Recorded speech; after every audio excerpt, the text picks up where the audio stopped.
I'm going to go through some basic core exercises with you today. We've handpicked all of these exercises to go alongside your chiropractic care, but if you are unsure about whether you should be including them at this stage, then speak to Jason at your next adjustment. If you've already started using these exercises and it's starting to aggravate any of your old symptoms, then again, speak to Jason and he can assess whether you should be using these or something else to help with your care. Okay, so our first movement today is going to be a dorsal raise.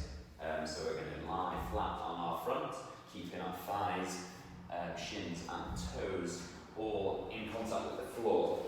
We're then going to put our hands by our temples, suck our belly button up towards our spine and lift our back off the floor. Just going to hold for 5 seconds and lower back down to the floor.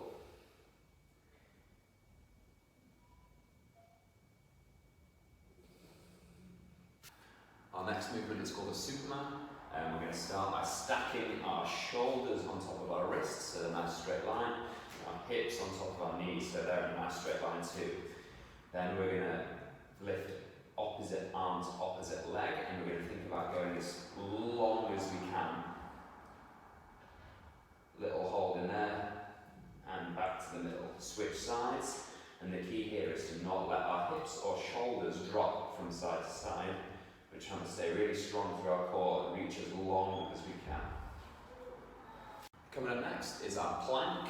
So we're going to set up in a short arm plank, so we're on our forearms and then on our toes.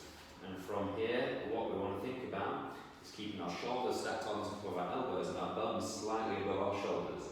And then in order to engage our core, if you think about pulling your elbows back towards your toes, so you're almost crunching. We're going to hold in there for 10 seconds. And come back up. Our next movement is going to be a side plank. So again, we're going to set up on our forearm, but this time out to the side. And we're going to again make sure our shoulders are stacked on top of our elbows, so that when we push up, it feels nice and secure through here. Think about this top hip being really active and pushing up towards the sky. And we're going to again hold there. If that is too much, then we can do it from our knees too. In the same position, keeping that hip nice and active, really push up towards the sky.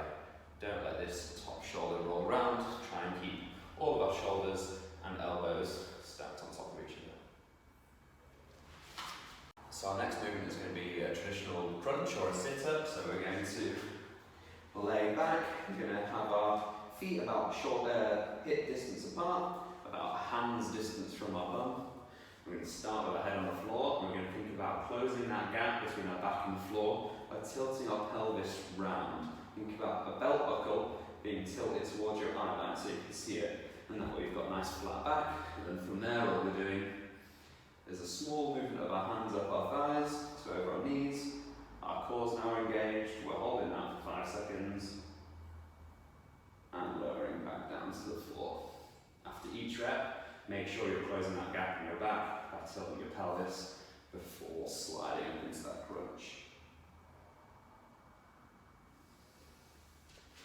Our next movement is quite similar. It is a spinal roll up and roll down. So we start same sort of position, our feet about hip distance away from each other and about a hand's distance away from our bum. We'll start with our hands out in front, but this time we're going to think about each of our vertebrae moving separately. So think about those bottom ones rolling and then slowly moving up through the chain till you're flat on your back. Again, think about setting that pelvis before you're moving back up, and think about your top vertebrae in your neck, moving back up to seated. So lower vertebrae first, then upper vertebrae, then upper vertebrae, and if you can only get to here, then don't worry, and just sit yourself up, and then go again from the top.